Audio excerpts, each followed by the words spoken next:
So welcome students, and in this video we are going to talk about something called a fundamental matrix. Okay, and by the name of it you do realize it is a very important concept. So what is it? So essentially let us consider this system. So consider the system. So a variable coefficient system, n cross n system, which is given by x prime equals to at times x. Yes, where a of t, this is a variable coefficient, of course, is a continuous n cross n matrix function. Okay, continuous n cross n matrix function. Clear? Let me put it this way. So basically what I mean is, if all the coefficients of a and they are going to be continuous on whatever interval we are going to define this system. Yes, now the thing is this. See, we know that if we choose, if one choose f of ty to be at times y, f of tx to be at times x, tx to be at times x. Yes, and since a is given to be continuous, see, here with respect to t, a is continuous, right? Because a only depends on t, and f of tx with respect to just the second variable x, it is c1, right? So basically we can use the Picard's theorem, which we talked about in the earlier video. So if we choose this, then by Picard's existence and uniqueness, Picard's existence and uniqueness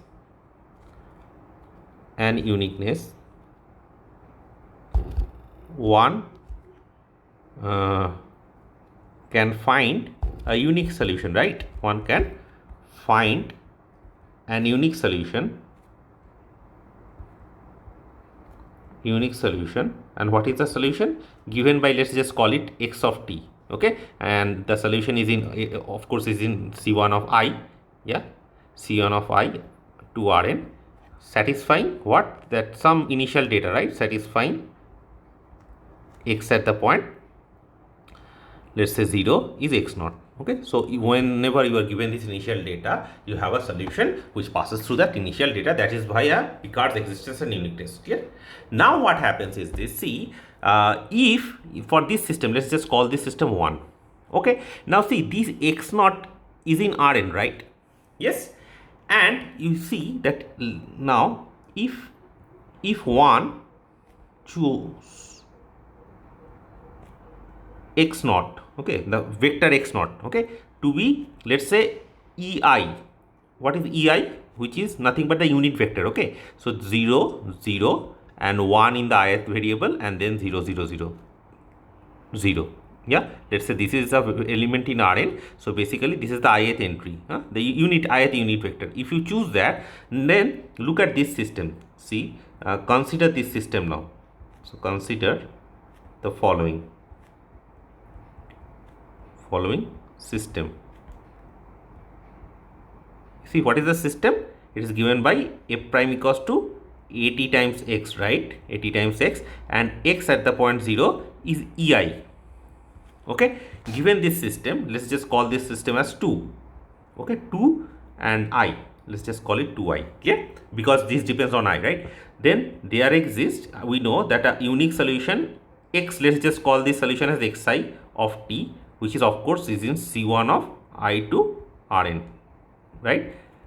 Satisfying 2i, this equation for what I? For I between 1 and n. So what I am trying to say is this. See, the thing is this x naught. So basically what we are saying is this equation 1. Okay, that is the trajectory which a particle is following. Yes, that's what given. And what is x0 at the point x naught? That is basically saying that at the point t equals to 0. So when time is 0, it has to pass through the vector x naught, right? So we can choose the vector to be e1, e2, en, right? So ei's are the unit vector. We can choose that. And for each such choice, I will get a xi, right? I will get a xi. Now the thing is this. You see, let us define this. Let us define this phi of t. Let's define this phi of t. What is phi of t? Phi of t, this is what we are going to call a fundamental matrix, which is nothing but x1 of t. So if you understand x1 of t is basically a vector in Rn, right? So you just write down as a first column. So what is the first column of phi? Which is x1 of t. What is the second column of t? It is x2 of t. Okay, so what we are going to do is we are going to define this new matrix. You understand what is the definition? That the ith column of the fundamental. So basically the ith column of phi t. Phi t is what? We will call it a fundamental matrix. Okay, fundamental matrix will be the xi's. Is it okay? So basically the xi of t will actually form the ith column. Is it okay? So that is your phi. Now you do realize that phi is a n cross n matrix, right? And since x1, x2, xn, they are all C1, so basically phi is also C1. So you do not really have to worry about it. Yes? Now, okay, fine. Now the thing is, there are some few properties which we really need to understand. Properties. First of all, if you look at it, you see phi, where is it defined? Phi is defined on I. You see, for every t from the interval I, you are going to get a matrix, n cross n matrix, right? So phi as a map, yeah, it is mapped from I to where? It's a matrix to n cross n, okay, over R. So that is your phi is C1, okay.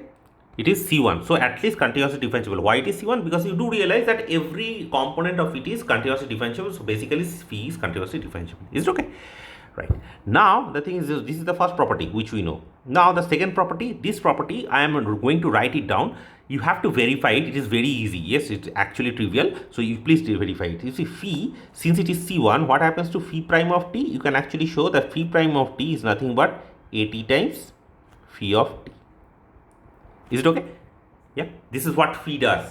Yes, and if you check this part, you see also, do you realize what phi of 0 is, right? Phi of 0 is nothing but, you see, x1 at the point 0, you see, this is x1, the vector x1 at the point 0, x2 at the point 0, right, and xn at the point 0, right? That's your phi of 0. So what is that vector? What is phi 1 at the point 0? You see, phi 1 at the point 0 is nothing but e1, right? So the first vector, so it is 1 0 0 0, and the second one is 0 1 0 0. You understand? So the last one is all 0 zeros, everything is 0 and it is 1. So basically it is nothing but the identity matrix. Is it okay? So phi, hence let me put it this way, hence phi satisfies the matrix phi, okay, that satisfies the matrix differential equation. Okay, so this is a different kind of differential equation. It's called a matrix differential equation. And what is it given by? Given by phi prime of t equals to at times phi t, right? And phi at the point 0 is identity. Yes.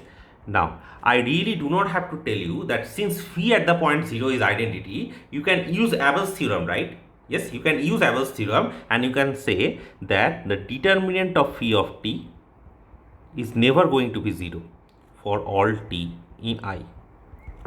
Yes, see, the thing is, initially what is happening is this phi at the point 0 is x1 at the point 0, x2 at the point 0, xn at the point 0, right?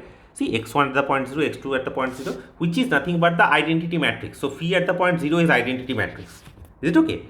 Now what happens is, of course, you in the last video we talked about this Abel's formula, right? What is Abel's formula? It says that the Wronskian of x is nothing but Wronskian at some point 0 times the exponential of at, right? Tensor of at. Now the thing is this, see here what is happening is, you take that arbitrary point x0 to be 0 here. So if you take that, then you do realize that since that matrix, if you taking the Wronskian, that Wronskian of the identity matrix is 1, so it is basically never going to be 0. Okay, so in that case, determinant of phi of t is non-zero, which means therefore phi is non-singular. Is it okay? So it is basically a non-singular matrix. Okay. What are we using here? We are using Abel's formula. formula. Okay, so you guys have to check this part out. Please do that. Yes. Okay, so now let's look at some examples. Okay, what are the fundamental matrices? So let's look at the examples. See, the thing is, you can easily check that if you define phi of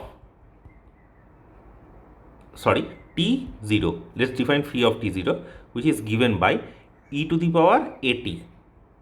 If you define this thing, yes, you can see that this is the fundamental matrix, or let me call it principal fundamental matrix. I will explain to you what is principal, why we are calling it principal fundamental matrix. Again, this matrix also we will call it a principal fundamental matrix. Okay, principal. I will explain to you why we call it principal fundamental matrix. Matrix of what? Of the system. I think you can guess this part.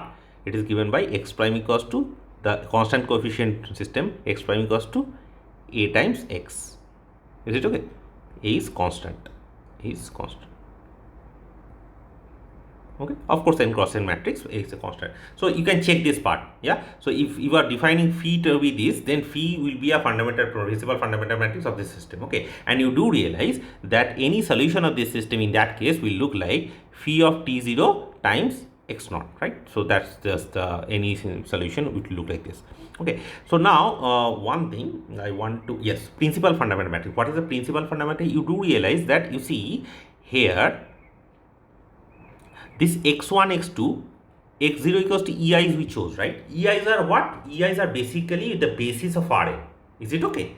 Now the thing is this, if we change the basis of Rn from EI to some other basis, right? So you choose any n linearly independent vectors and you have another basis. So let's say, A1, A2 is another basis of Rn, right? It can have many different bases, right? Let's say this is a basis of Rn. Okay, now if you take this equation, x prime equals to at times x, and x at the point 0 is ai, let's say, yeah, you will get a different set of xi's, different set of solutions, right? Those solutions also you can put it like this, like phi. Yeah, you can define a different phi, and that will also give you a fundamental matrix. Again, the same sort of thing, same properties hold.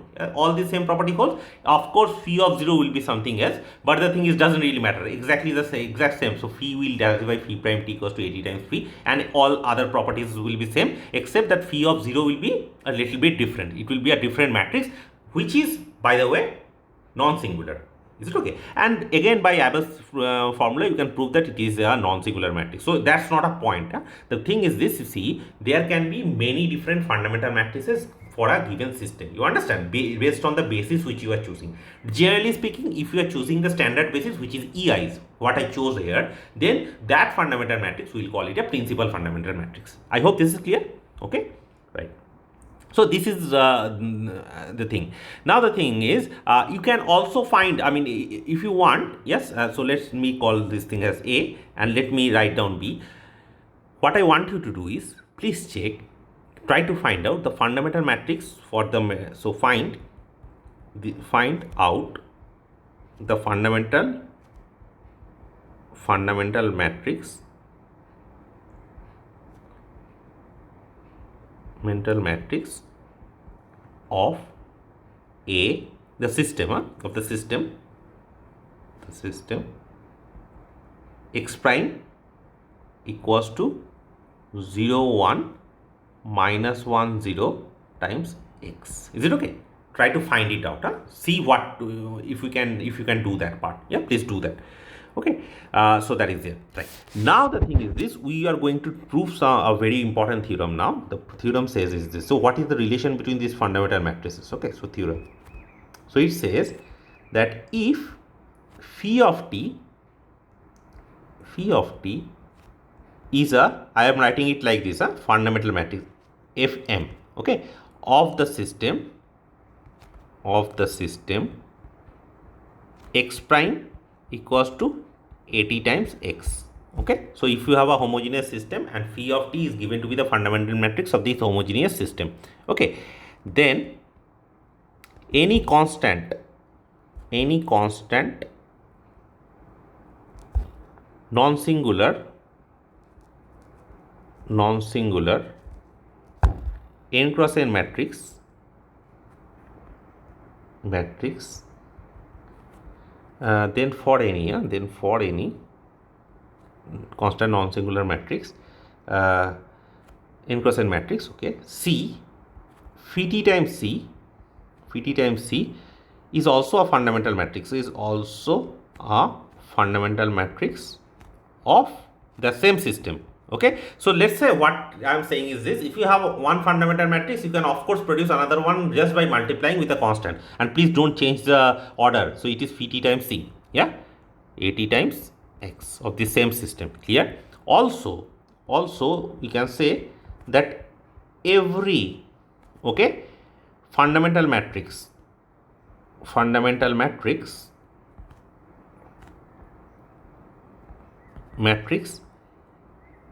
of the system x prime equals to at times x, okay, of this system is of the form, so basically you can't find any other form of fundamental matrix except this, of the form phi t times C. Is it okay? Where C is as above. So basically a non-singular n cross n matrix, okay, constant matrix, of course. Okay, so what is the theorem? It's very simple. So essentially what I told you is this: you see, there is a principal fundamental matrix and there are other fundamental matrix depending on the basis which you choose, right? Yeah, so given a system, you can have like infinitely many fundamental matrices depending on what basis you are choosing. What is the principal fundamental matrix? It is nothing but the matrix which you get with respect to, so basically the solution which you are going to get with if you are choosing the unit, standard unit basis elements. Okay, so E1, E2, En. Now the thing is this: what this theorem says, that what about the other fundamental matrix? Is there any relation between any two fundamental matrices? What it is saying is this: it doesn't really matter what you are going to choose your basis. The fundamental matrix essentially will look like, if one is given to be phi, another one will look like phi t times a constant C. Yeah, and it's also true that every fundamental matrix will look like this. So you can't go on showing something else is a fundamental matrix. Okay, right? So let's see.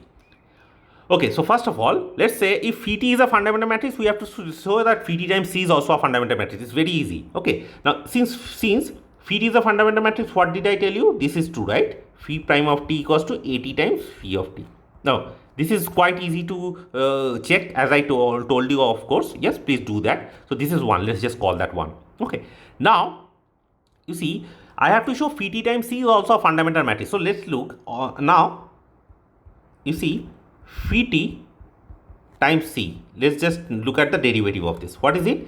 Constant C is a constant matrix, right? So the derivative of that is basically nothing. So it is essentially phi prime of t acting at C, right? Again, phi prime of t, we know it is at times phi t, right? Phi t acting at C. Yes. So you see, by matrix we know that associativity property holds, right? So you can write it as at times phi t times C. Okay.